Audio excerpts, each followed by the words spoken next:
If you are an App State football fan in 2023, I hope you are buckled up and ready for a long season. This one it could be the complete and utter opposite of what you had last season. You did manage to go 6-6, but when you started off as hot as you did and almost upsetting North Carolina, followed by a big win against Texas A&M, a thriller against Troy, some would say that last year's season was a disappointment after the hot start. However, this season could look a lot more rough.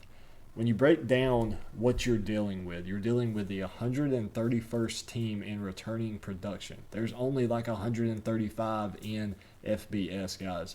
That is the bottom of the bottom. And it's easy to say, oh, well, App State lost everybody. They're going to have a tough schedule. They really don't, and I'll get to that in a minute. Your schedule is pretty favorable given what you're going to have to inherit. Now, for anybody, though, being 131st in the country and returning production is going to be hard to overcome. I don't care who you are. Alabama's in a very similar boat. I think they're in like the 120s, somewhere in there. Now, you do have one team on your favor in East Carolina who's only one spot above you. So that one could play out into your favor, but regardless, replacing that much production is going to be very, very hard to overcome. Now, let's go ahead and look at a little short recap of 2022. You were 2-5 in one possession games. A lot of those are referred to as bounce a ball, which is basically, hey, one bounce of the ball goes your way, one tipped, interception is dropped, or one dropped interception, one dropped pass is caught. Literally a bounce of ball, and your season could have been much, much different. Maybe instead of 6-6, you're looking at 9-3. This year, 2023, I like App State to go 3-9. I think, like I said, you have a favorable schedule because of all the pieces you've lost, but losing those pieces, as mentioned, will be very, very difficult to overcome. Let's go quickly to recruiting before we get into the 2022 recap, 2023 outlook, and then get into some of the recruiting guys you have coming in. You brought in Griffin Scroggs from Georgia, the interior offensive lineman. You have Grant Tucker, an athlete who is the best recruit in your class. You have DJ Porter, a corner who should come in and see some pretty immediate playing time. And then Kason Boston, the edge from Scuba and East Mississippi Community College. So, like I said, if you're an App State football fan, which I assume you are, that's why you're watching this video, maybe you're just a Sun Belt football fan, or you're just a fan of college football in general and enjoy betting like I do, I'd stay away from App State, maybe fade App State to start early in the season. If we take a look at last year's App State schedule, like I mentioned just a second ago, 63-61 heartbreak against North Carolina, big win against Texas A&M, another huge win and a thriller against Troy. And after a very hot start with 3 very competitive games, kind of goes downhill from there. You lose to James Madison, who ends up having a killer year last year. Big win over the Citadel, a loss to Texas State. I think that's your only loss that was not a one-possession game. Then, big win over Georgia State, big win over Robert Morris. You lose to Coastal Carolina. Coastal Carolina is 25th in returning production this year. I talked about how big it's going to be with you being 131. Coastal Carolina being 25th and having Grayson McCall come back and electing not to go somewhere else through the transfer portal. That's going to be huge as well. So I think that's going to be a tough get this year, but we're not talking about 2023 just yet.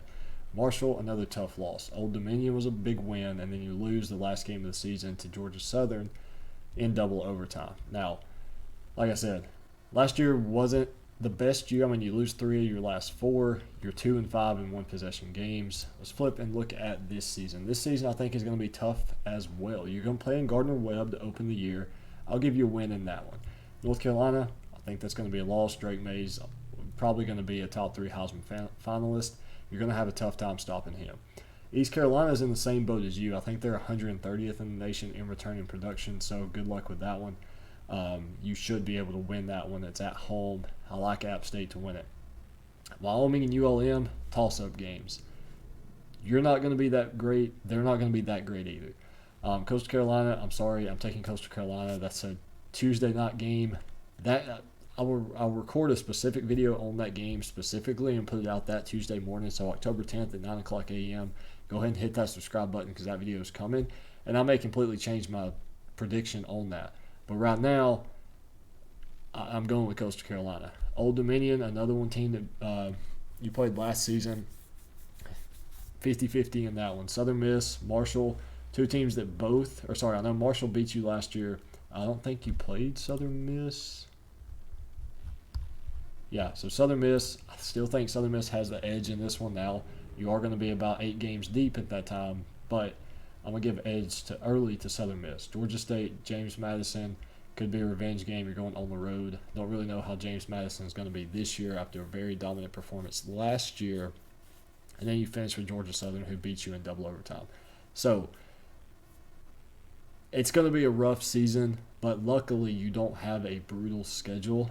Not sure what Vegas has the over-under at for win totals, but it's going to be a rough season for App State nonetheless. Now, let's go ahead and just flip to the recruiting side of things for App State, looking kind of what you guys have coming in. You've got Grant Tucker, DJ Porter, Casey Boston. I mentioned them all earlier.